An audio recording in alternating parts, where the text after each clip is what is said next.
Air merupakan komponen yang sangat penting bagi kehidupan manusia.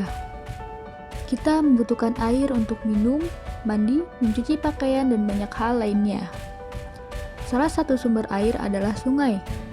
Sungai yang sering kita jumpai selain di kota-kota besar masih tergolong bersih dan dapat digunakan untuk kebutuhan sehari-hari.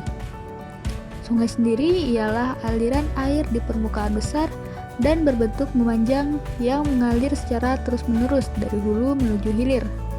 Sungai mengalir dari tempat yang tinggi menuju tempat yang lebih rendah. Sungai sendiri memiliki 3 bagian, yaitu bagian hulu, tengah, dan hilir. Hulu merupakan awal dari aliran sungai bermula.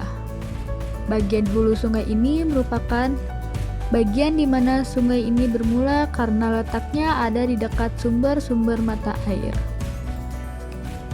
Biasanya terletak di daerah pegunungan atau dataran tinggi. Hal ini karena banyak sekali sumber yang muncul dari daerah pegunungan.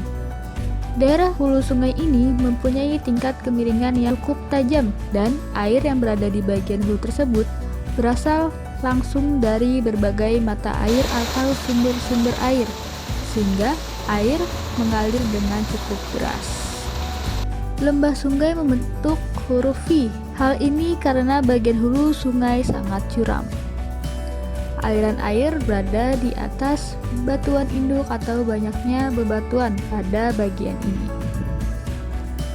Selanjutnya, bagian tengah sungai.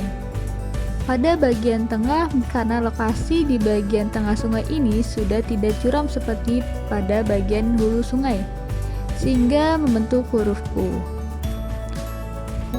Tentu lokasinya lebih landai sehingga mempunyai aliran sungai yang tidak terlalu deras. Bagian terakhir yaitu hilir. Bagian hilir sungai merupakan bagian akhir dari sungai karena letaknya yang berdekatan dengan muara sungai. Badan sungai menjadi melebar. Di bagian hilir ini biasanya sungai sudah berkelok-kelok sehingga aliran sungai pun tidak deras. Biasanya terdapat di daerah dekat pantai karena pantai yang menjadi muara sungai itu sendiri. Aliran air di bagian hilir sungai ini bersifat permanen. Apakah kamu pernah menelusuri bagian-bagian sungai ini?